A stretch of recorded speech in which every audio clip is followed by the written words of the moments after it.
Hello, everyone. Welcome to the Newsbrowse News broadcast. According to CBS News, Israel's cabinet has unanimously approved a proposal to formally recognize the mass killings of Armenians by the Ottoman Empire during World War I as a genocide. While the landmark decision still requires final approval from Israel's parliament, the Knesset, it marks a significant shift in Israeli foreign policy. Historically, Israel avoided officially recognizing the Armenian genocide to prevent fracturing diplomatic relations with Turkey, a key regional player. However, ties between the two nations have severely deteriorated over the last 2 decades, particularly amid recent military conflicts in Gaza, Lebanon, and Iran. Historians estimate that approximately 1.5 million Armenians were killed during WWI, an atrocity widely recognized by scholars in over 30 countries as the first genocide of the 20th century.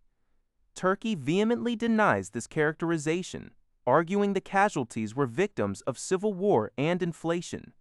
This move also comes as Israel faces accusations from the United Nations and Turkey regarding its military campaign in Gaza, which Israel firmly denies.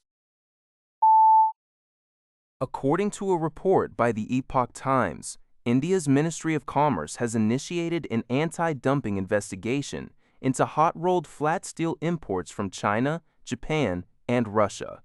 The probe was launched by the Directorate General of Trade Remedies following a joint petition from major Indian steelmakers, including JSW Steel and Jindal Steel Odisha, with support from Tata Steel and the Steel Authority of India. The domestic producers allege that steel exporters from these 3 nations are dumping hot-rolled products into the Indian market at prices significantly below normal value, causing material injury to local industry. Recent data shows a sharp increase in cheap imports, particularly from China, which has depressed domestic steel prices and suppressed local production. This investigation follows previous protective measures, including a 12% safeguard duty on hot-rolled products. The targeted countries currently account for more than 50% of India's total hot-rolled steel imports. South Korea is set to implement a nationwide ban on the consumption, breeding, and slaughter of dogs for meat starting in February 2025. According to reports by Thai Sounds, as the industry faces closure, the fate of hundreds of thousands of dogs previously bred for food remains largely unknown. Government data indicates a sharp decline in the number of dogs at registered farms. However, there is no effective tracking system to monitor their whereabouts. Animal welfare advocates and former industry insiders express deep concern that many of these animals have already been slaughtered before the ban takes full effect. While the government has offered subsidies to encourage farmers to transition to other businesses, many operators report that the bureaucratic process is difficult and the lack of comprehensive support has left the animals vulnerable. This legislative move aims to close a long-standing regulatory loophole regarding the status of dogs as livestock in South Korea.